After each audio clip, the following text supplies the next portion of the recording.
That was why the epidemic had to be stopped from spreading, why it had to be prevented before it could kill other little boys and girls. That was why we only had a single goal: eradication.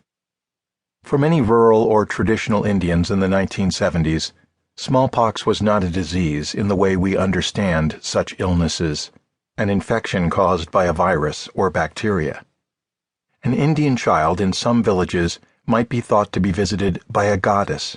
The pockmarks a sign left behind by Shitala Ma, the cooling mother, both protector and destroyer.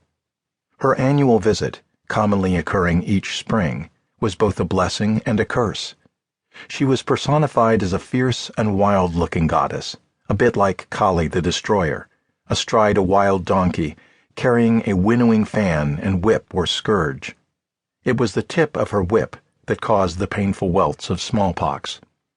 Shitala Ma determined life and death according to some mystifying calculus.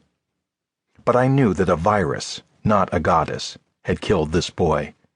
He was killed by the same ancient disease that had felled billions of men and women, boys and girls, a plague that for 10,000 years or more had slain peasants and princes, damsels and doctors, kings and queens, emperors and dictators. A disease that, before Edward Jenner's discovery of vaccine in 1796, commonly infected nearly everyone it attacked, and killed 1 of 3 who contracted it. No amount of wealth or power could offer protection until Jenner's discovery. In the 20th century, as many as 500 million people died from smallpox, more than died in all the wars and genocides of those turbulent times combined. Smallpox was a disease so common and so ubiquitous that it is easy now to understand why it was seen as something more than just a disease, something otherworldly, not a plague of the material plane. This was true not just in India, but in countries as distinct as Japan and Nigeria, and many other parts of the world where other smallpox gods or goddesses ruled. When I looked at the dead boy in my arms, I knew he was part of a long, unbroken chain of transmission that had killed untold numbers of humans every year for thousands of years. I knew he was part of one of the longest-running epidemics of all time. What I did not yet know, as I held his tiny body, was whether this boy's death would be the final link in this chain, a tragic exclamation point punctuating the end of the terrible hold smallpox had had on human history. And I did not yet know whether the prediction of my guru, Neem Karoli Baba, would come true, that God would lift this one form of suffering from the shoulders of humanity and pull the disease of smallpox out from the roots.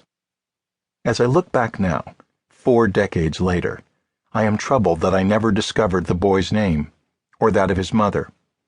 Why hadn't I asked? Why have all those faces, the thousands of boys and girls with smallpox whom I saw or held or walked past, merged into a single memory, a montage of their young lives? They are no longer individuals now, but statistics and numbers and points on a graph or curve.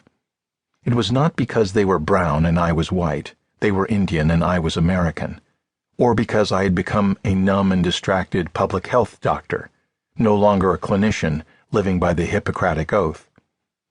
There were simply too many dead and dying. The numbers overwhelmed my ability to remember each of their faces and names. I do not and cannot speak for all of us, the smallpox warriors, as we have since been called.